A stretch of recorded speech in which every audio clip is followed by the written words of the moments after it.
Let's start with an updated injury report. Marcus Davenport, Cesar Ruiz still there, still not practicing. P.J. Williams limited. Where is the level of concern with Davenport and Ruiz for Sunday?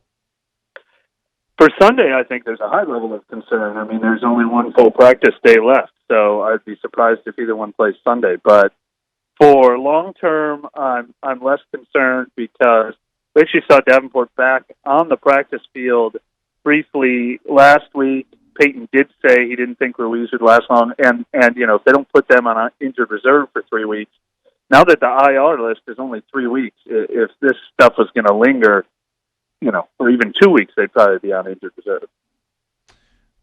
Bigger loss Sunday if neither plays.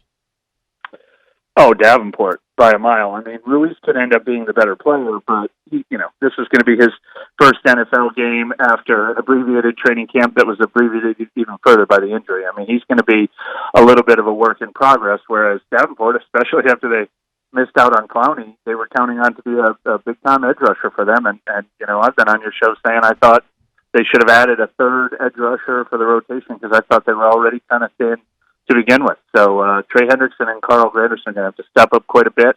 If Davenport doesn't play, I imagine we'll probably see Marcus Hunt up for this game too.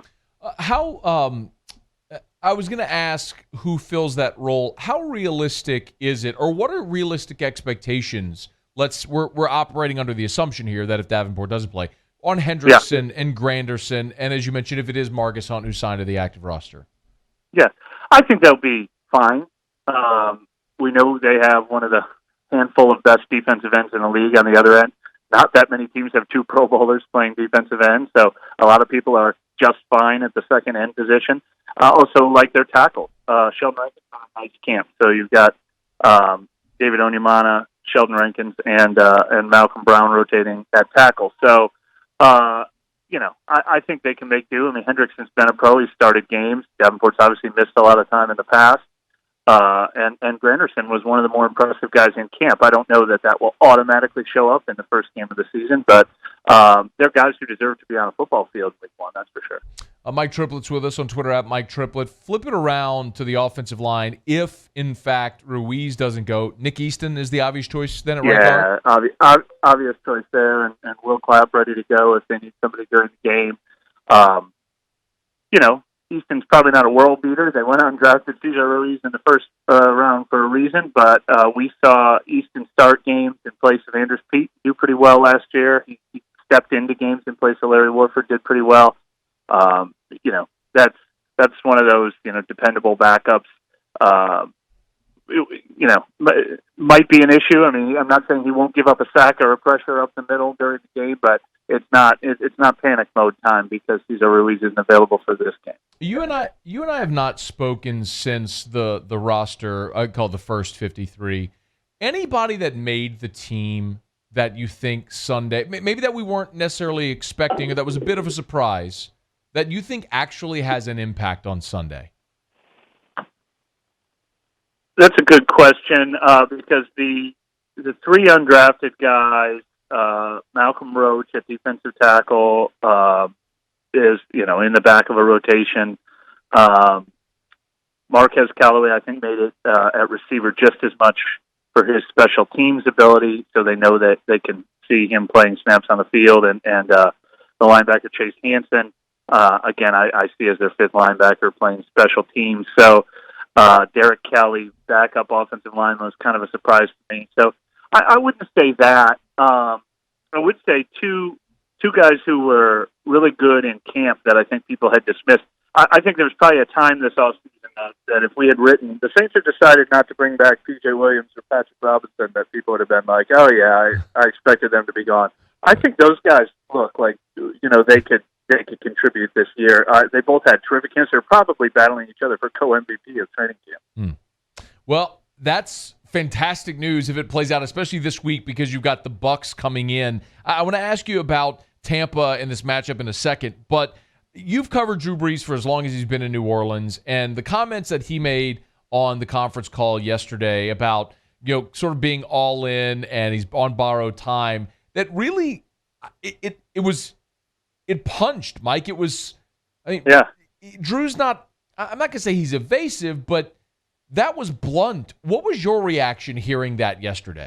He's been working his way toward blunt for a couple of years now. I did a story with him as my sort of playoff preview, where I actually said to him, I go, tell me if I'm mistaken, but I feel like your answers in your press conferences, this year have been a little more openly recognizing that you're, and he said, I'll tell you exactly when that started. He said, 3 years ago, I decided I'm treating every season like it's my last from now on. That's how I'm going to approach every season. So if it is my last, so that's been his mindset for 3 years. But you're right. He is getting more and more blunt and just unabashedly open with it. But that he said that's been his philosophy. This will be the fourth year in a row now where he said, I'm not announcing this is my final season and doing the farewell tour like Derek Jeter where I get my gift before every game, but I'm going into every stadium. He's going into every stadium looking around thinking this might be the last time I play it against Tom Brady. This might be the last time I play in this stadium. This might be the last time I play in the Dome. He's taking that mindset. The other thing I will say about him being guarded, I mean, he is probably a little guarded and polishing his quotes, but I do always know that you're going to get, that zinger line to the point where I was working on this Brady Brees piece for this week that was very heavily stats driven. We put together some graphics, all the history in this game, the things that have been done. And I sent it all to my editor yesterday with the first three graphs and then insert Drew Brees quote here. And of course, he had the perfect quote for that. Of course, at this time on borrowed time, 41 years old. Mike Triplett's with us, ESPN.com. Okay, Saints Bucs Sunday in the Dome. You always kind of know what to expect, but with this one, you don't really know what to expect. So, no. What do you expect?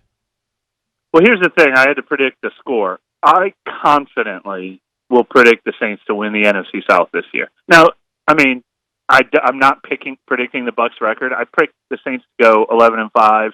I'm somewhere between 11 and 12 on them. Tampa Bay, I'm somewhere between 9 and 11 on them. If they ended up tied for first, if the Saints win 11, Tampa Bay wins 10, that wouldn't surprise me. But the Saints are the team to beat. Tampa has a lot to prove and a lot of new pieces that have to come together in an unusual offseason. The Saints are just deeper. I think they're the better team. But week one is always a wild card, and it's especially going to be a wild card this year. I don't feel comfortable picking anybody in a survivor pool this year. I mean, there's not a result in the NFL that would surprise me this week, and certainly the enthusiasm Tampa Bay has right now, it'll hurt if they don't have Mike Evans, but I picked 26-23. We saw Tampa Bay with Ryan Fitzpatrick come in here in week one and win a couple of years ago. All bets are off in week one, especially. Do you think that New Orleans has solved what had ailed it for about 3 years straight in season openers?